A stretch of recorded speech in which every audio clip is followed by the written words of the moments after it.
কত আলোচনায় থাকতাম আমি অধম সামনে রাসূল পাক হতো পাশে সাহাবাগণ আবু বকর ওমর ওসমান আলীর সঙ্গী কেমন হতো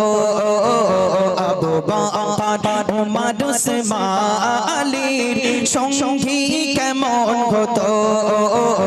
আবু বকর ওমর ওসমান আলীর সঙ্গী কেমন হতো তু নয়নে রাসূল পাক দেখিলে কেমন হতো তু নয়নে রাসূল পাক দেখিলে কেমন হতো জন্ম আমার নবীর যুগে হল